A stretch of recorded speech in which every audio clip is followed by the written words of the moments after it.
Sure. Okay. Call to order. Historic Preservation Commission meeting of Monday, December 13th, 2021.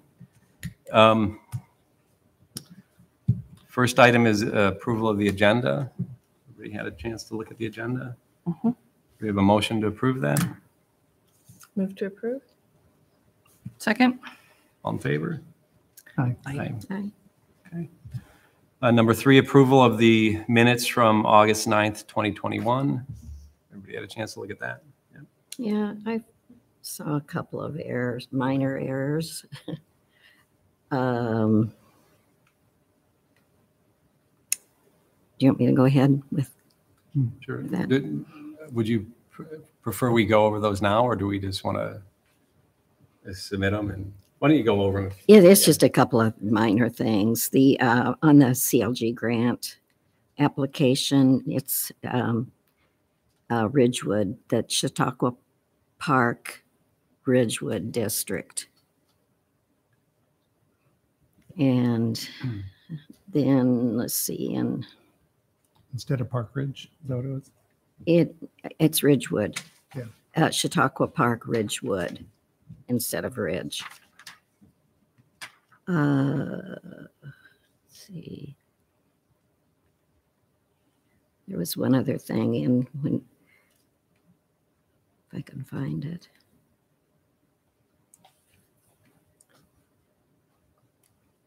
Oh, it's in the first paragraph. So both Susan and I counted the contributing and non-contributing buildings in the district. So those are the. We did. Yeah, even it was a hot day. It was a hot day. So that was it. Just those two things. Do we have a motion to approve the minutes pending the changes that were suggested? I'll make the motion. All in favor? Or second? Second. All in favor? Aye. Aye. Okay, number 4, public forum. This time is set aside for public comments on topics of concern to the Historic Preservation Commission other than those on this agenda. Chairperson may limit each speaker to 5 minutes. Please understand that the commission is not likely to act on comments at this meeting due to requirements of the open meetings law, but may do so at a future meeting. So seeing that there are no members of the public, we can move on beyond that. Number 5, discussion of Chapter 31 entitled Historic Preservation. Do you want to, I had to kind of try to jog my memory where we were with this, but do you want to refresh us, Ray, if you would, please? Sure. I know there's, this is on the work plan for the commission for the current year as part of the Certified Local Government Program to review Chapter 31. The last time there was a complete update of Chapter 31 was, the new ordinance was approved in January of 2015. And we were reviewing it for probably 3 years before that. The original ordinance was adopted in 1988. And there were changes over the years, you know, to various sections and things. But the one in 2015 reenacted a complete new Chapter 31 for historic preservation because there were a lot of different changes that were made. We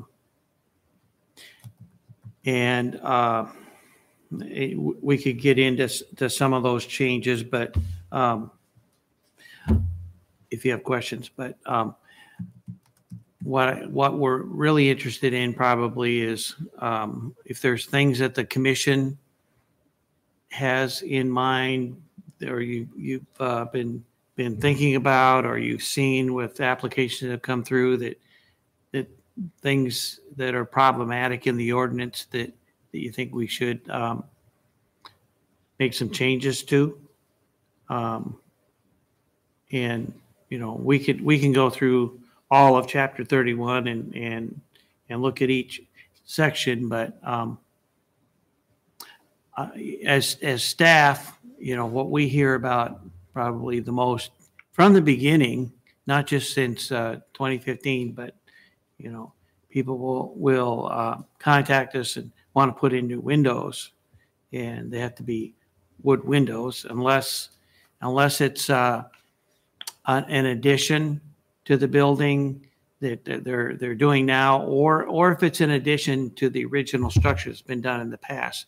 If it's the original historic structure, it has to be wood windows. Otherwise, it could be metal clad windows.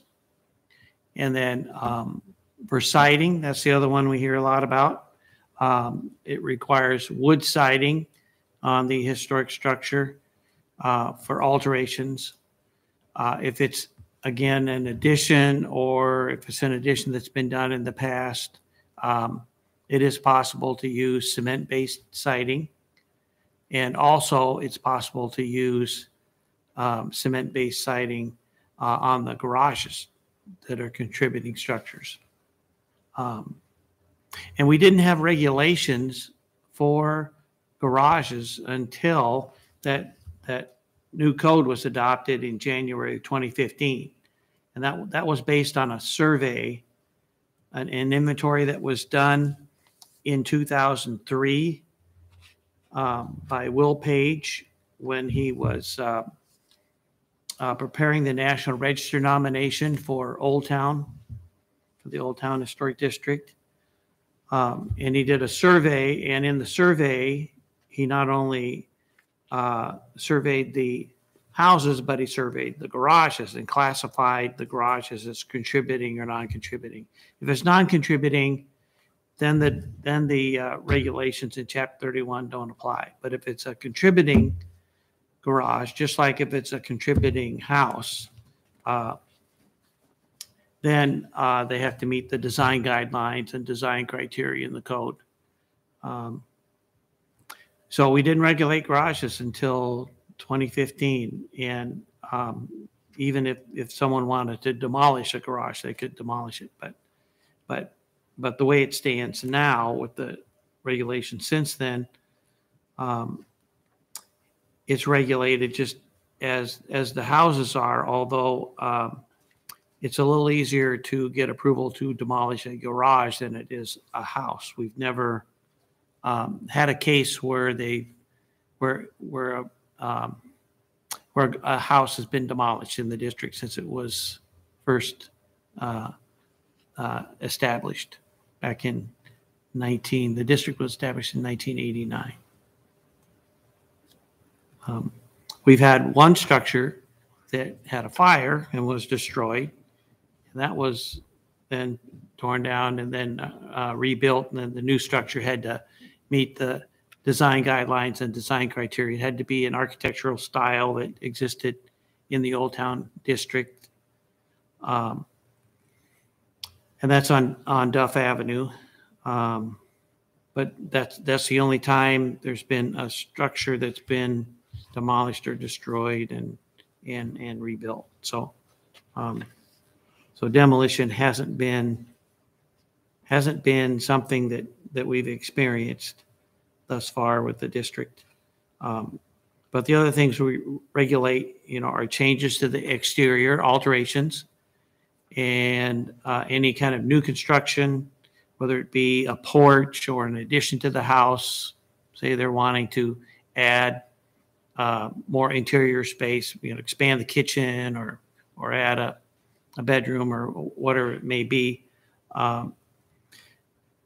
We regulate that. So, and then we also regulate relocation, which we haven't had any relocations either since it was established in 1989.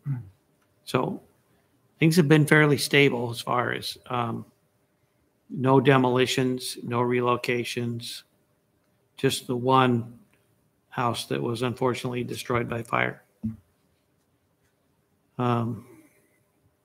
The approval process when the new ordinance was adopted in 2015 for alterations to structures, staff now has the authority to approve those If there's something, unusual about it, or if we would deny it and the property owner wants to take it to the commission, it can go to the commission for your review and approval or denial. And then anything that's demolition or relocation or new construction has to come to the commission. So Ray, that's one of the questions that I had. Yeah. And I mean, I think it works well that you guys handle some of the low, some of the minor changes to buildings, so that it doesn't have to come to this group and take up our time. But is that written into the ordinance anywhere? Is that language we need to include in the ordinance? It's in there already. Oh, okay. Yep, for staff. And then we also regulate fences and retaining walls. And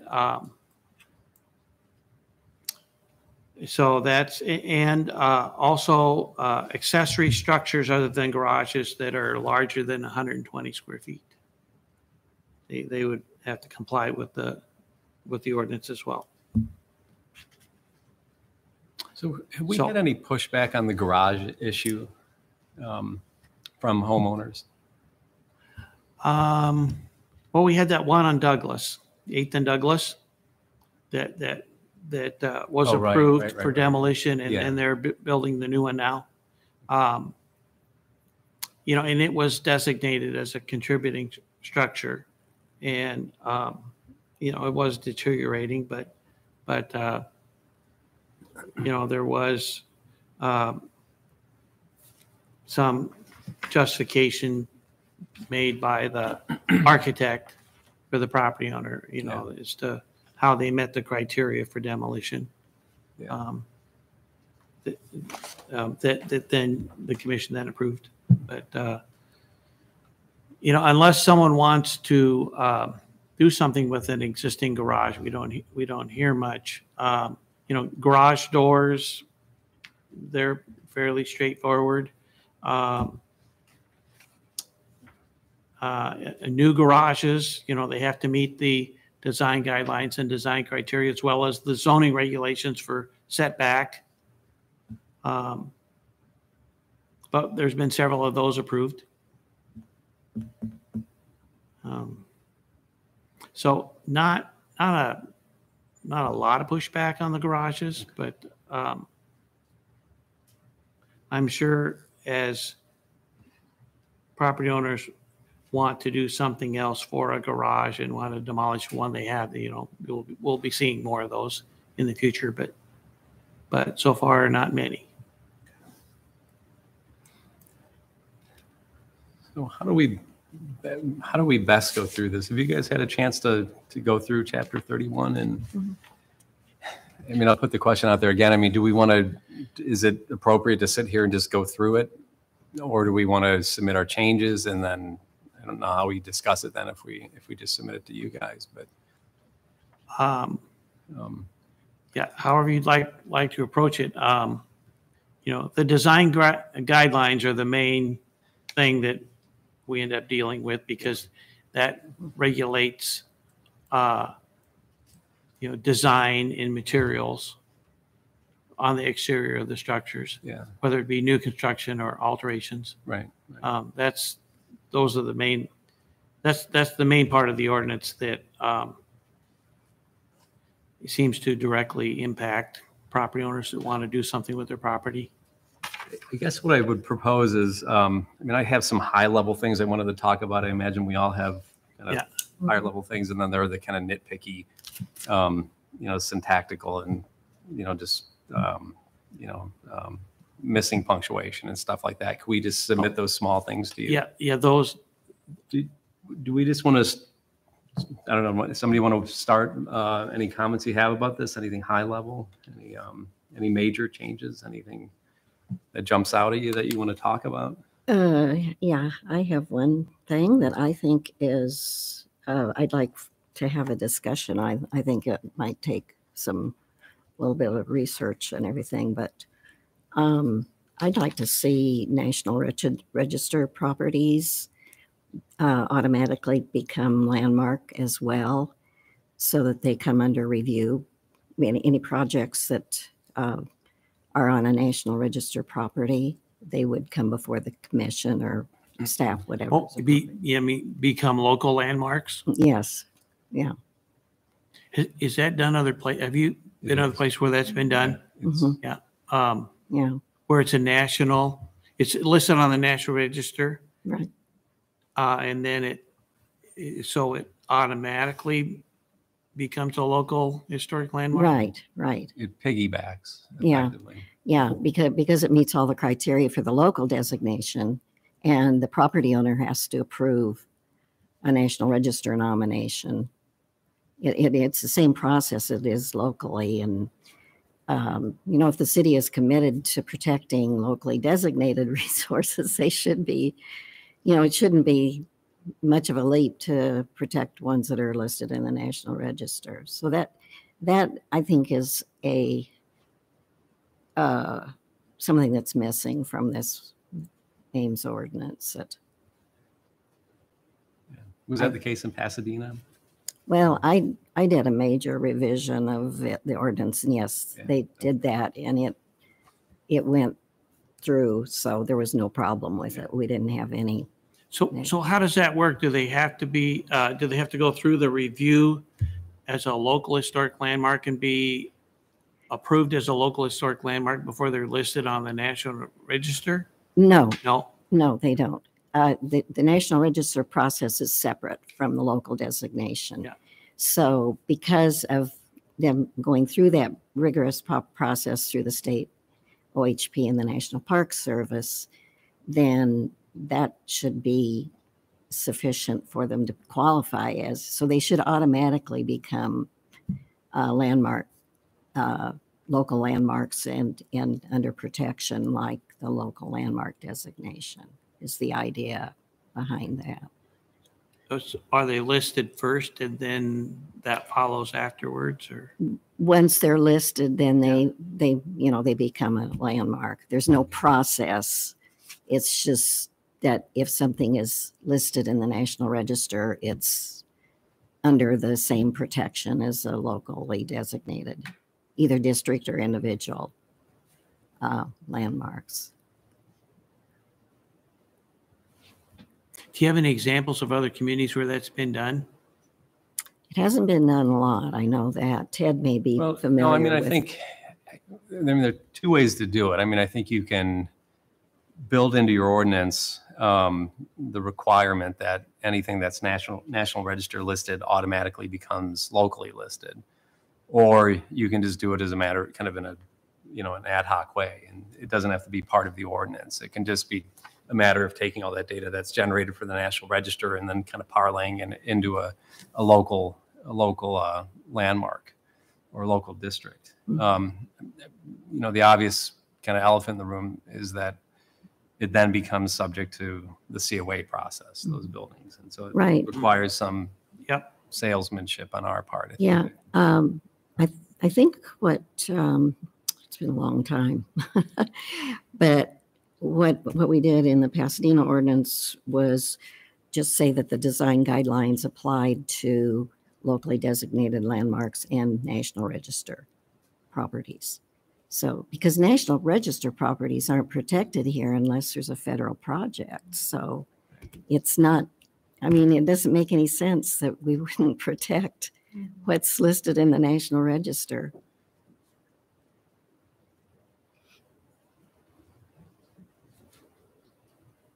You said there would be salesmanship.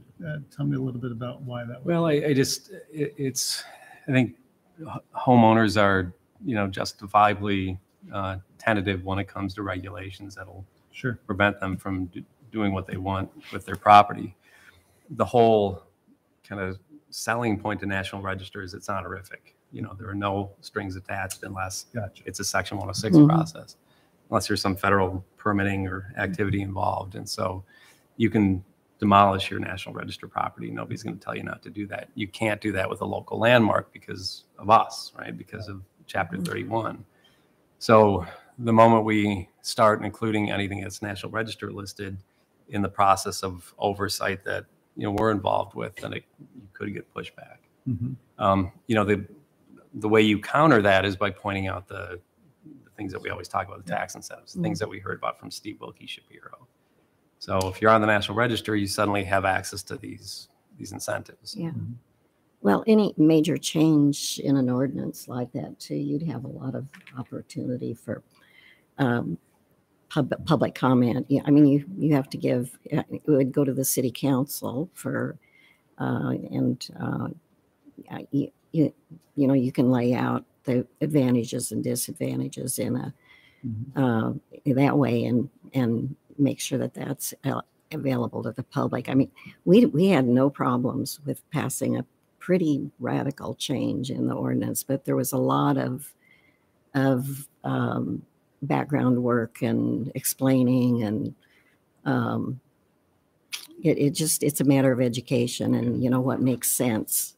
And I think what we did there made a lot of sense because of, you know, basically not just on that, but in other things that we did with that. So I think a starting point to that discussion is just data that you already have with the number of COAs that we've seen, and the number of approvals, and the number of, you know, rejections. And I don't even know if I've rejected one since I've been here. I don't recall doing it. Yeah, So I don't think so. it's a process of oversight. It's not right. just trying to be obstructionist and prevent things from happening. But this was where I was kind of going with my question about pushback when it comes to garages.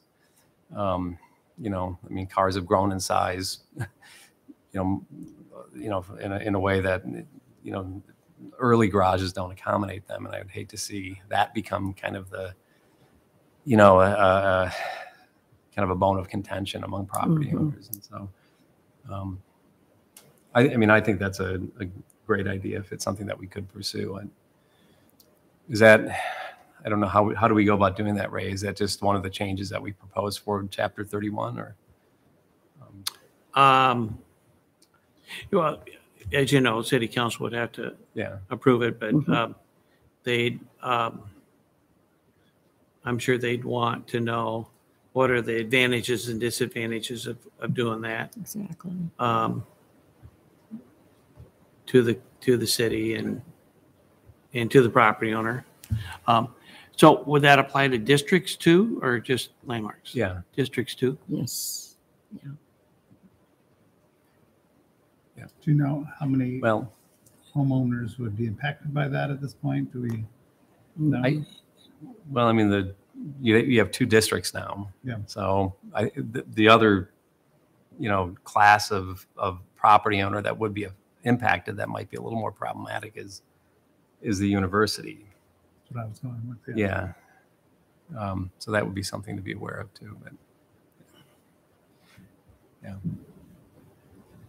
Now, our regulations don't apply to the university. I mean, the local regulations. Yeah. Yeah. Right, See, and we didn't, it was the same there. Any government entity, was not subject to any review at all, whether it was, you know, if it was National Register. So is that a retroactive thing? I mean, so that the current landmarks we have on the, you know, the National Register listings for individual properties, is that a retroactive Well, I thing would for those? imagine Or that's what we would want. Yeah, it would be retroactive. Yeah. So Yeah. what, 20 properties, 2 districts, give or take? I mean, it's not a lot of properties, not a lot of property owners, but. Yeah. Okay. Did you have anything else you wanted to? That was the main thing. I think otherwise, just maybe simplifying it and make it more user-friendly. And I'm sure that was done before, but I think there's always ordinances tend to be more complicated than they need to be. Yeah. So that's one of my comments too, and it's kind of a recurring theme in my long list of comments. I think I read this thoroughly, and it had been a couple of years since I had done so, but it drones on in a way that I don't think it needs to.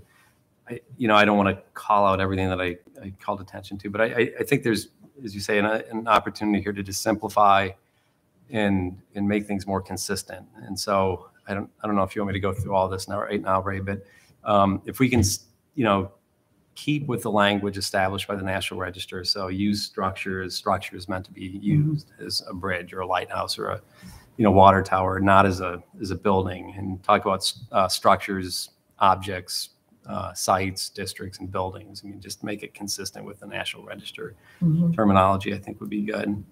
There's some minor things here. I won't call out the minor things, but I think in the definitions and rules of construction, we have these kind of I'm not sure why they're here, but we define 4 or 5 architectural elements: baluster, balustrade, mullion, mutton bar, sash. I don't think we need all those definitions. I mean, there are thousands of architectural features that we could call out and other common ones, but I think they just don't really have a place in this document. It just adds clutter. So I just struck out a bunch of stuff here.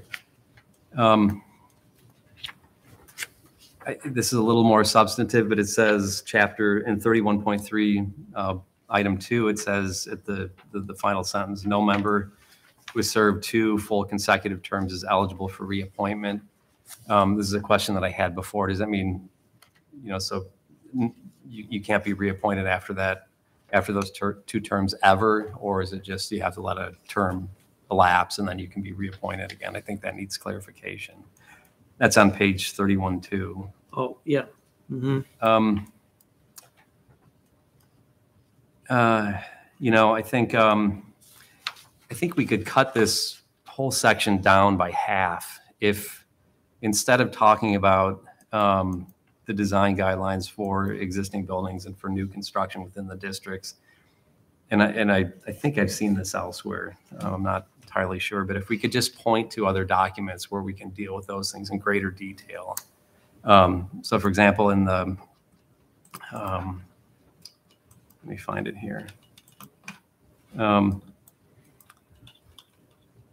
So the design guidelines for alterations, if we could just include a bullet under there saying, see so-and-so document where we lay out in very kind of graphic terms, using images and drawings, lay out exactly what we mean by design guidelines, as opposed to trying to articulate it using words. I just think that it adds a lot to this, and it doesn't contribute much to the person who's trying to actually make their way through it and understand it. Would it be easier also if it's something like that to update those kinds of things, I'm thinking, or have a document that had photos or, something. So, yeah, and that was my question too. And Ray, maybe you could answer this, or maybe I mean, so chapter 1 of the ordinance is obviously adopted by the city council. And it's adopted with the language that the city, agreed to. Can you include in the ordinance as adopted, that basically that link to another document that could live, that would live outside of the ordinance, but change and it would be more of a living document that would be updated on a regular basis? Is there anything legally that is problematic with that? Because then you have the ordinance referring to something that's dynamic, and I don't know if that's okay. For that, I would have to check with city attorney. Okay. So I think, I think, that's what I'm thinking. when we talk about design criteria, to try to do this in 2 pages here where we're defining siding and windows. All as part of an ordinance seems so cumbersome. Yeah. Yeah, the design guidelines, I think, should be a separate document that it has actually more information and photos and things like that, which you can't put in an ordinance. No. So that, to me, the design guidelines would be a more useful tool to give to applicants that, so they understand it.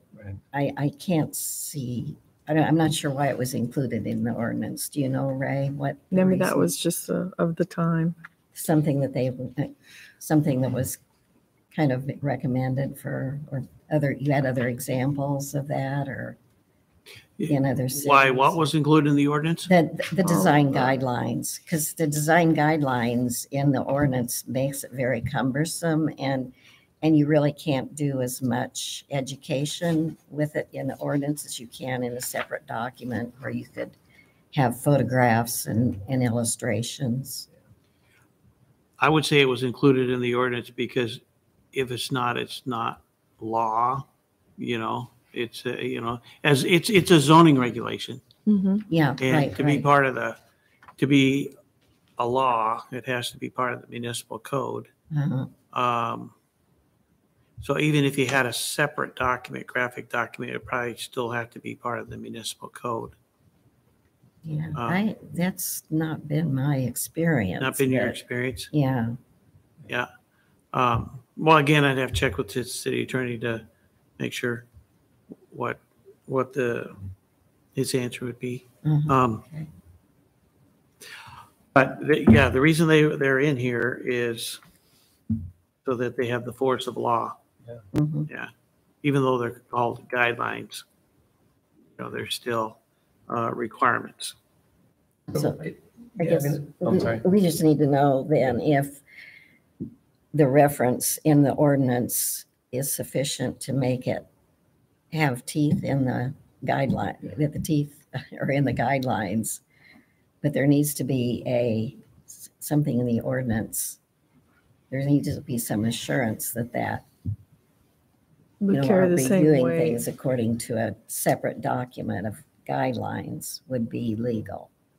So I think the question is, if we stripped out all the kind of exacting detail, you know, in the guidelines section, and we just said, you know, property owners of locally designated landmarks need to adhere to the design guidelines as established in this standalone document. I mean, is that legally enforceable? I mean, it would do the same thing as it would if they were all talked about in the context of Chapter 31, but it would give us an opportunity to kind of carve out this special document that just talks about design guidelines and add illustrations and, you know, and graphics and whatnot that would make it more or less impenetrable for lay people than this. I guess my other question too, and it's related to that, we have design criteria for what I assume at the time, and it's I think still true today, the 3 local landmarks. So we only have 3, right? We have the Old Town, we have Martin House, and we have that other house up by. Well, the landmarks, we have the Martin House, the Adams property, the former City Hall, Right. municipal Right. building, that's the YSS headquarters. Is the post office? No? I don't think the post office. Let's see, am I missing one? Well, there are 4 in here. So Adams, Martin, Old Town, Okay. and Old City Hall. And I'm just wondering, I mean, I've not.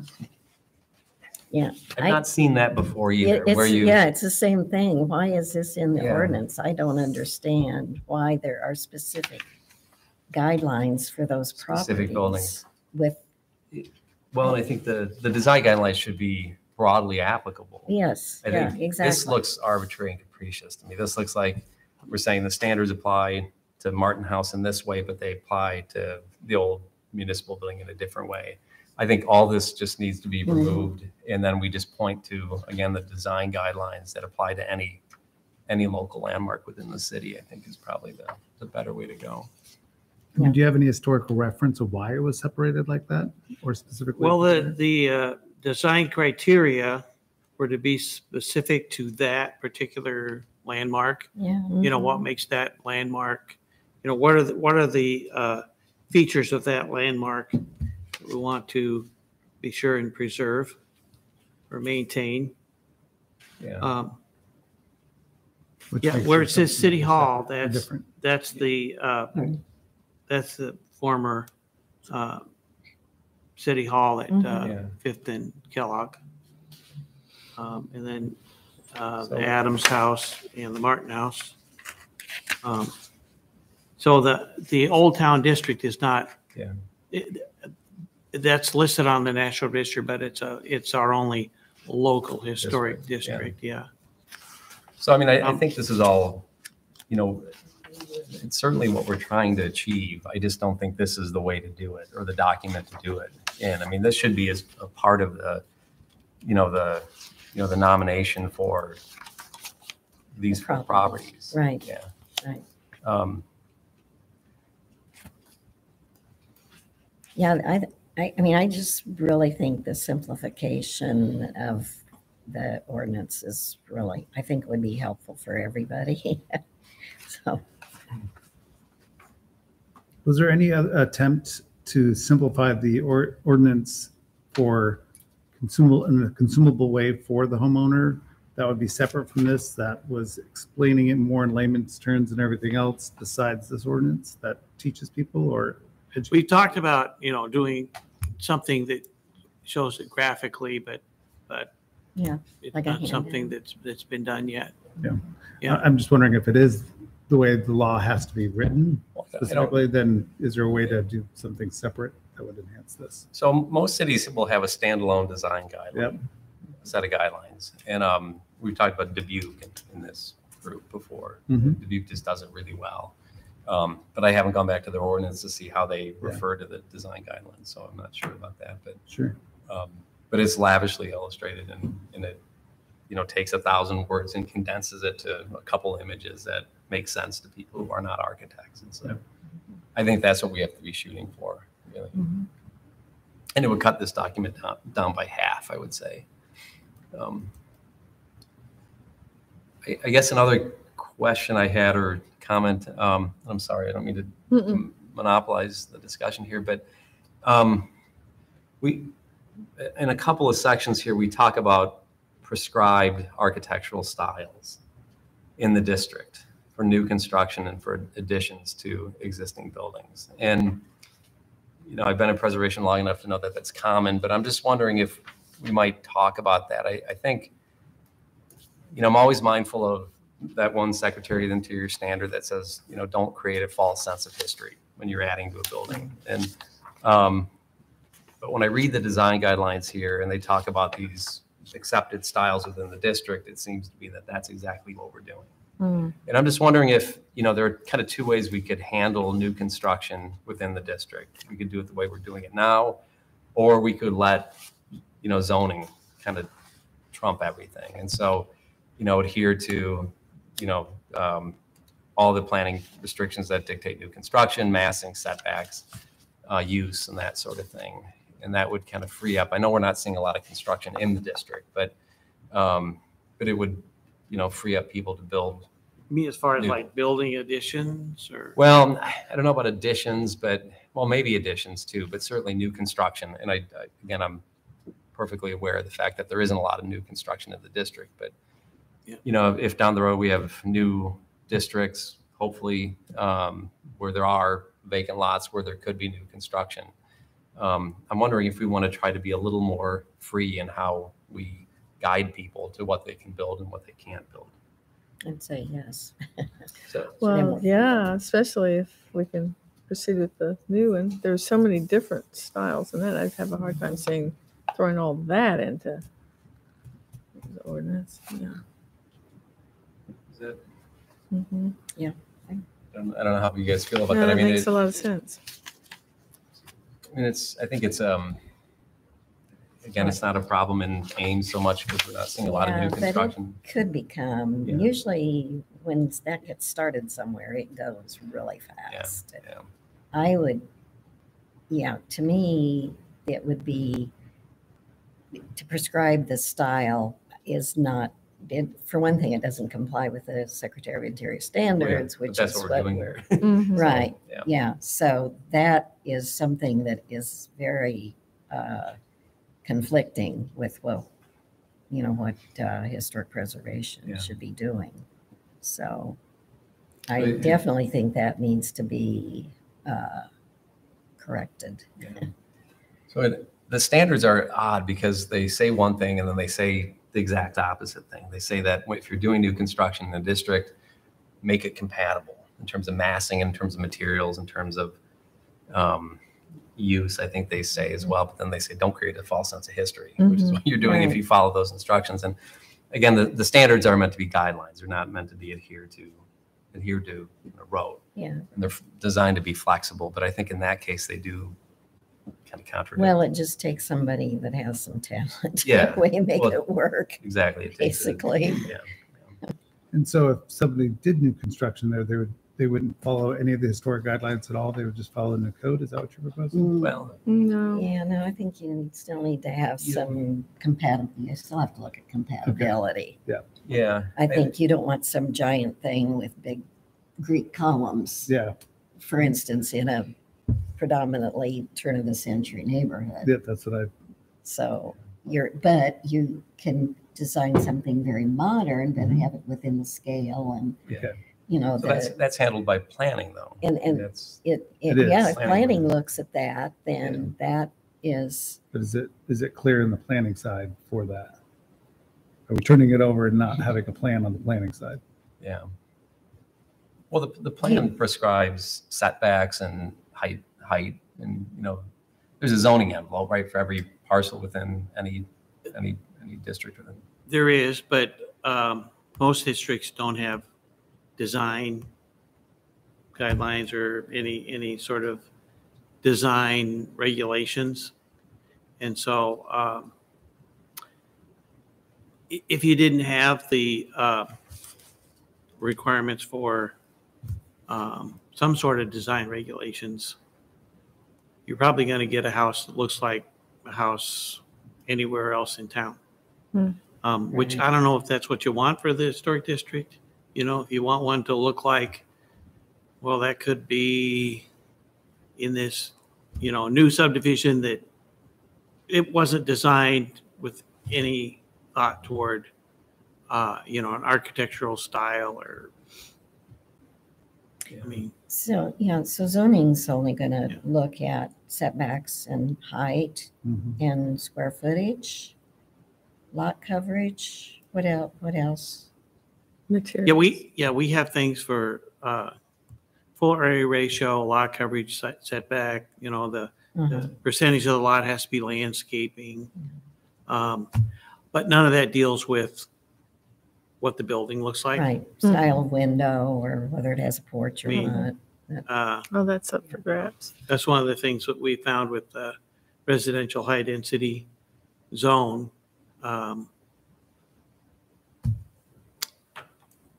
We have no design regulations. Mhm. And the same would be true for residential low density, residential medium density, unless it's one of the few districts that do have design regulations. You don't know what you're going to get. Mhm.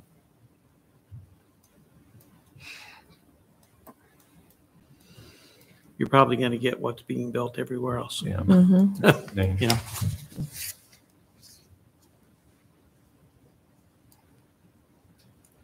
I don't know if this is something can we answer this today? I don't know if, Well, yeah. Not that particular one. I mean,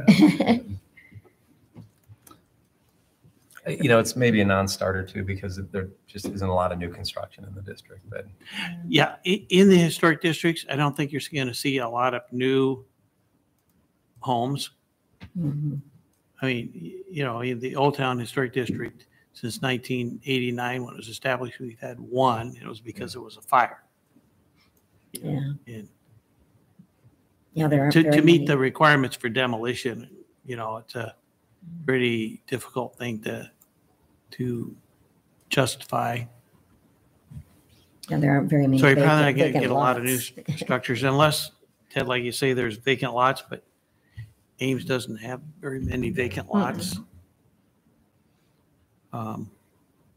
Even in the older parts of town, aren't very many vacant lots.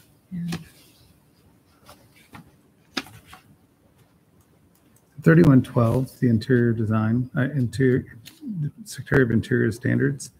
How often are those changed? No, never, Okay, just yeah, checking. they're pretty. never. So I had those all crossed out in my annotated document here. I think, again, a link to the Park Service site would do everything that this does and do it much better, do it visually and everything else. And it would ensure that it's up to date, because there are I've seen minor tweaks in 20 years, but not much.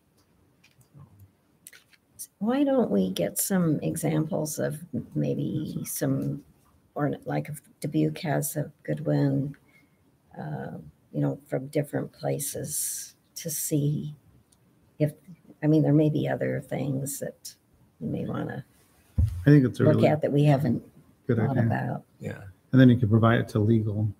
Yeah. And then then legal they could, could yeah, For evaluate that. review. see if it would Yeah. work here. Yeah. Yeah. Is that something you'd like us to do, or is that a thing that needs to originate with the city? Oh, with contacting legal, No. I mean, just finding Other examples cities. of, from finding other cities. examples. I mean, yeah, if you Newer. could provide some examples, that'd be great. Yeah. There probably would be online anyway. I'm reading So, Dubuque's right now. okay. That's what I was about to look up. So I just feel like we're on kind of a brink right now. I think that Ames has kind of jogged along at about the same type of activities, but I think we now have the downtown. We're looking at another district. We may be looking at new construction maybe in another 10 years. Who knows? I mean, I feel like we need to kind of prepare for that and kind of make it so we have a flexible document that would there have been some changes, allow us to make, and acknowledge those changes and incorporate that in our considerations. So I think we're at a good spot to streamline. And then if we can do something where we could, link to other documents, that I definitely want to look around and see if there are other places. It just seems like such a common sense thing for how to approach this whole activity. So I guess the next question is, we need to, if we can in fact do that, Mm-hmm. strip out all the Find. the verbiage here, just link to a design guidelines site or document. Who creates that document? And I'm just wondering, and I just had a note to myself here, is this the sort of thing that we might work with ISU design students on, creating design guidelines for the city of Ames?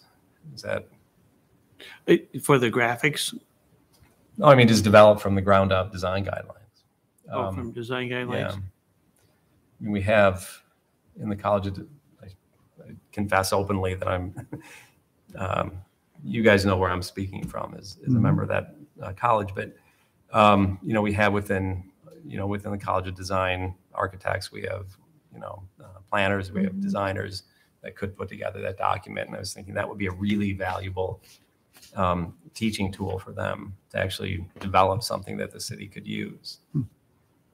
There are many examples too. So. Well, I'm a living example of that. Back in 1988, I was a graduate student at ISU, and I worked with the city of Ames as a graduate student in planning on the ordinance that was created in On the original 1988. one. Yeah. Okay. So yeah, I think we're ready for that. these are your words. Some of these are your words. Yeah. Gotta be careful what we say about Yeah, I it. got to be careful. No, I was going to say definitely I wouldn't have recognized this, to be honest with you. It has gone through permutations. So.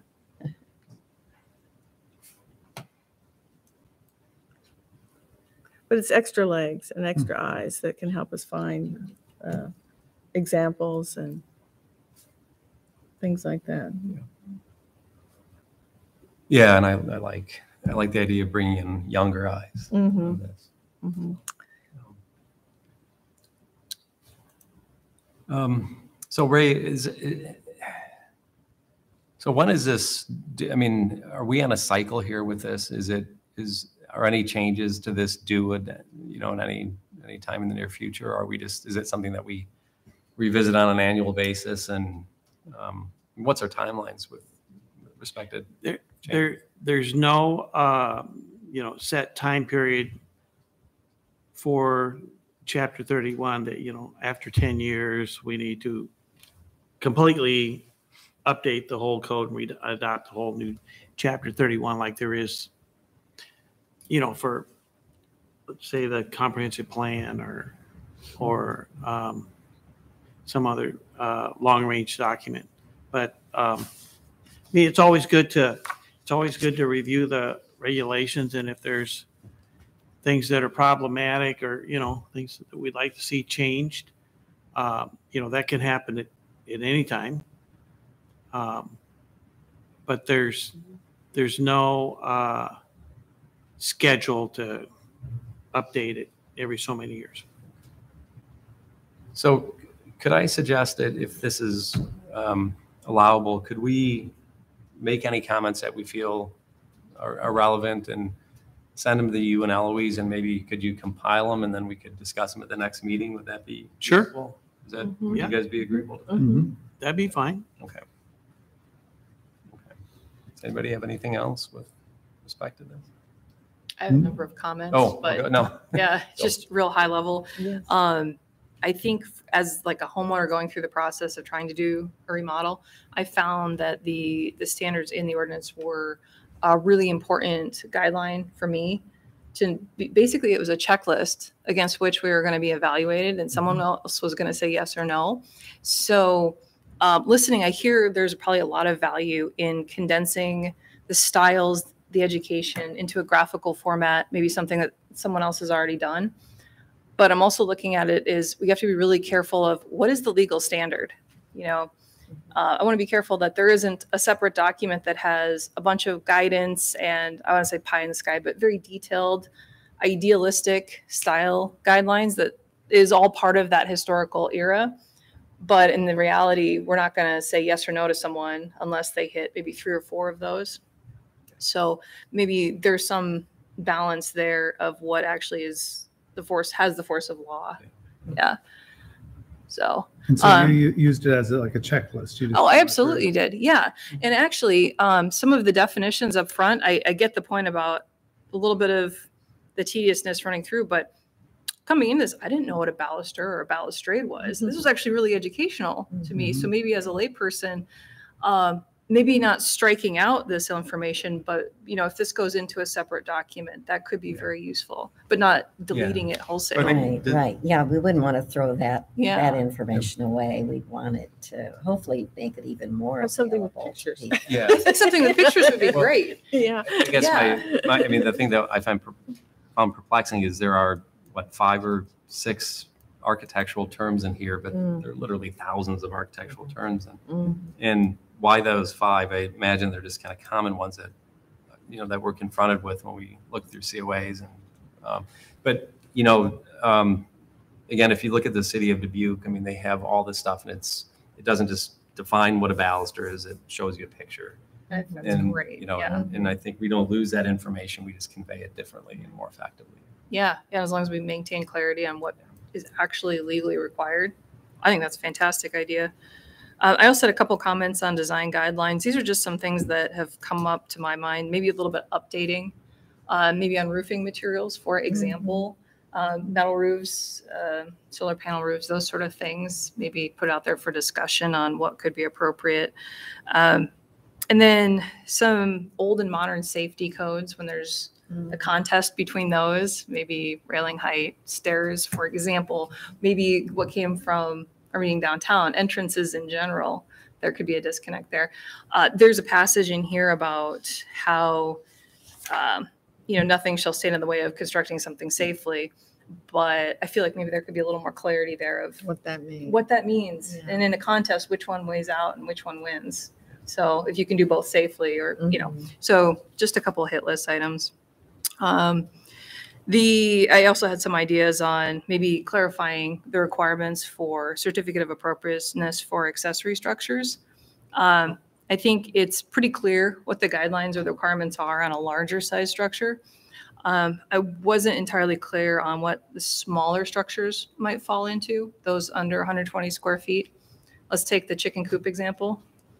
What is the requirement for approval or design guidelines to make a shed or something? So I found various parts in here. Maybe there's something to be massaged a little bit. And then maybe a couple other pieces as far as when we do a reconstruction in kind, what steps need to be going through, and then also setback requirements. So none of our buildings meet current setback requirements. And I could be wrong. It could be in here, but if it's not, I'd like to see that clarified. Yeah, setback requirements are probably in chapter 29. Okay. And That's where it would be. They're grandfathered in the Rezoning. Yeah. Yeah. Well, if it doesn't meet the current setback, it'd be non-conforming. Yeah. Mhm. But you don't have to change it unless, say, A fire. tearing down the house and rebuilding, then you got to meet the current setbacks.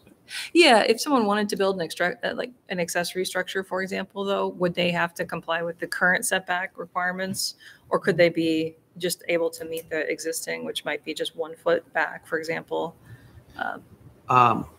Anything that's built new would have to meet the current setbacks. There's an item going to the city council tomorrow night, in fact, for setbacks for garages, detached garages. So I think that may change. But yeah, there are a lot of accessory structures, garages specifically, that were built, at the property line. There's no setback. Some of them, probably a lot of them, have overhangs that hang on to their neighbor's property, Mhm. which we wouldn't allow today. Yeah. But yeah, and what the right setback is for side yard, rear yard setback, that's something they're working on right now. I think you made a couple of good points that I didn't pick up on. And I do think this document in its current state, for obvious reasons, focuses on residential architecture. We only had one residential district. Yeah. If we are thinking about trying to, have National Register districts made into local landmarks as well, then we'll have the downtown on our hands too. And there should probably be a little bit more attention given to retail and non-residential buildings in here. But again, that would be probably addressed mainly in the design guidelines if we flesh those out as an independent document.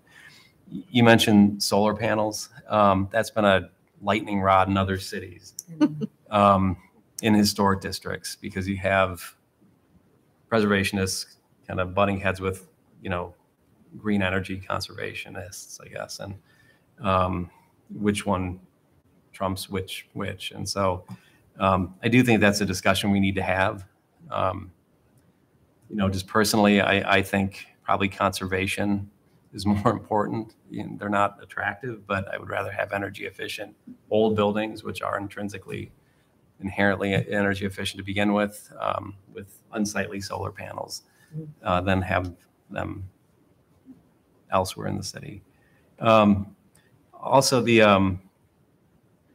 were talking about this beforehand, Ray. I guess we'll talk about it in a minute too during the commission comments. But I don't know how, for those of you who were at the walkthrough with Steve Wilkie-Shapiro, we had that map that you and Eloise made that very clearly showed the contributing and non-contributing resources.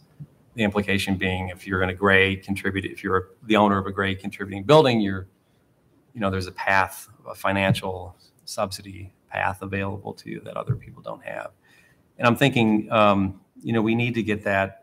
I don't know if it's part of Chapter 31 or if it's part of the design guidelines or something standalone, but that map really needs to be out there on the webpage for all to see, if nothing else, as part of the COA process, because I think you guys have done a great job at streamlining the COA process. But if we can have, as a point of entry, that map for Old Town, people know right away if they're contributing, non-contributing. Yeah, we could do that. Yeah. So I think that's really critical. I don't know how you guys feel about that, but I think it would, alleviate a lot of pressures and problems before they even happen. So, Good. Those are the high points. Anybody else? What do we want to do about getting copies of maybe more recent ordinances in Dubuque? Okay. Yeah, Should I recommend looking at Pasadena's. It hasn't changed any, I guess, for 17 years, I think.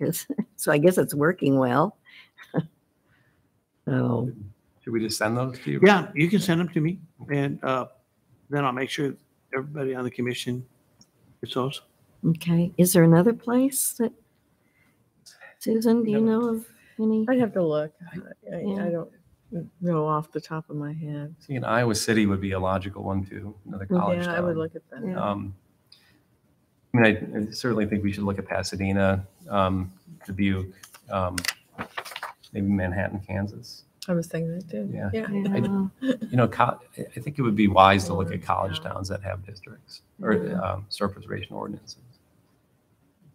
If you want to send links to those, I could Mhm. send those out to We can look everybody. them up. Okay.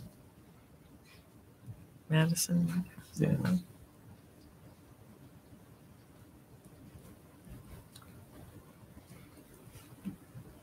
Anyone else? So Ray, we'll send you our comments. Okay, Okay, just to send annotated PDFs. Okay, we'll send them to you. that'd be great. Okay, and we'll send suggestions for other cities that Mhm. that have design guidelines and ordinances, historic preservation ordinances. Anything else? Let's move on to number 6. Commission comments. Ray, have you heard anything about the CLG grant? We've not heard anything. Have you heard anything? Nope. Dang. They're supposed to announce it in December, I think. Yeah, we should hear something before the end of the month. Yeah.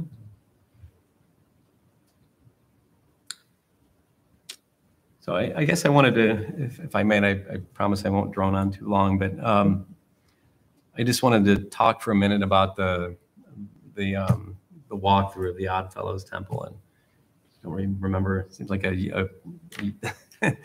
ages ago, and it was in November, I guess. But I guess I defer to the people that were there. And I mean, was it a success? I thought it was really good. Yeah, Yeah. it's really good. So Ray, you thought we had about 25, 27 people? Yeah, 25 to Sounds 27 great. people total. Yeah. My curiosity was, because I didn't know the actual people that were attending. So were they business owners? Were they students? What was the demographic of the crowd? Some were students that were strong-armed in the attending, but I say that in jest. Actually, it wasn't required, and I was really pleased to see 5 or 6 or 7 students show up, and mainly architects and planners. But I sold it pretty hard, and we publicized within the College of Design, and so it was good to get that. But I think the other folks were either business owners or property owners for the most part, I think, and city staff. Yeah. And I noticed Eloise was recording it. Yeah, she did. I wonder if record it. we could get some kind of maybe edit it to do some kind of a video to give to all the property owners in the historic district downtown. She is talking to the people for Channel 12 to work with her on that. So Great. Yeah. Great. Yeah, because I really think if people are using it successfully in this area, I think more property owners need to get more in their face stuff with it. So, Well, I wonder if there's follow-up to it, right? And So- you're probably thinking the same thing, but I was just curious if there's a way to bring them back together. And Well, we kind of did it backwards. We had a sign-up sheet for attendees where they included their email, and then Steve Wilkie Shapiro took that home with them, and I think he sent an email to everybody on that list. And I haven't heard if there's been any exchange beyond that, but and I don't know if they approached him with questions or what. But I'm not. I mean, we could. Were you thinking of a follow-up session or just even like if we walkthrough? created the video, or just say, here are some items that were discussed during this, and maybe have him write up a summary document to give back to them to say, here are the points that we talked about. Just so the education's in their hand and not just a nice memory of, walking around, but at least have some pointed things and reference of like tools or things that they could go to. And then I'm thinking like, not everybody obviously on the Main Street attended. Mm-hmm. And so is there ways to like then follow it up with maybe a second one or something else that and kind of build upon what you created? In case you missed it. Yeah. So what was, I saw our recording, was it audio or was it video? Do you? just their phone, I Oh. think. I think she was doing audio and Yeah, video. it was with her phone. I think it was both. Yeah. Mhm. So does the city have a place on its website where we might include that video, assuming it's watchable and the sound is of sufficient quality? I can find out. Yeah, because that would be a place where we could, if we had the video, we could also include links to the state tax credit site and the federal tax credit site and to Steve's website maybe, or to Preservation Iowa, the nonprofit, just to get more information out there. Is this something we want to try to support again? Maybe in spring? Should it be a recurring? Yeah, I project? think maybe, do something that's a follow-up. Yeah. Try to get a little more interest. And then maybe like just allow them to have, because if I'm pretending I'm them, right? And I go into that session, I learn all these cool things. I'm looking around the building and kind of overwhelmed the historic thing, and then I leave. And I go back and then I have questions, Yeah. right? Then I'm like looking at my building. And so and they might follow up with him, but they might just want to compare with other people. And so it might be a nice way to bring them together too. So let's plan on that if we could. If this, I can't remember, do we have sufficient funds to bring in Steve again or bring in another historic architect to do it again and when it gets warmer? Yep, there are. Yep. We could do that. I know Steve does other topics besides the one, he focuses on that day. So he'd certainly be an option to have back again. Yeah. So, an alternative would be I think there's been one building in the district that has used tax credits, and that's Avec Design. Mm-hmm. And so if they were agreeable to having folks walk through their building, I mean, they've been through the process. It wouldn't be a pre-tax credit walkthrough, it would be a post-tax credit walkthrough, and that might be useful to property owners as well. Something to think about. Anyone else? Or the Tribune building too. Oh, right. Have something there Right. would be great. And is that being rehabbed right now? Or?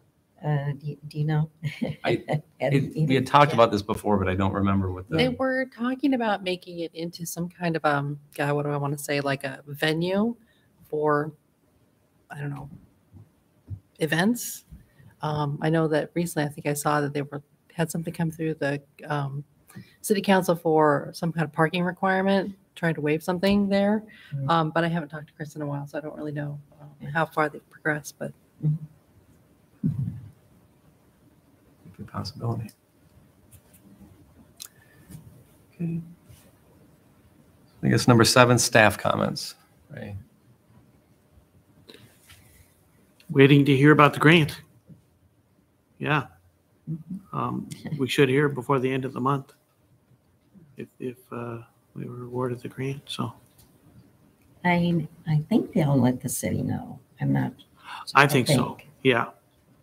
Probably contact us, and Mhm. as soon as we hear something, we can let the commission know. Okay. Yeah. Then We we have start to- hiring. Yeah. You guys did a wonderful job on that too.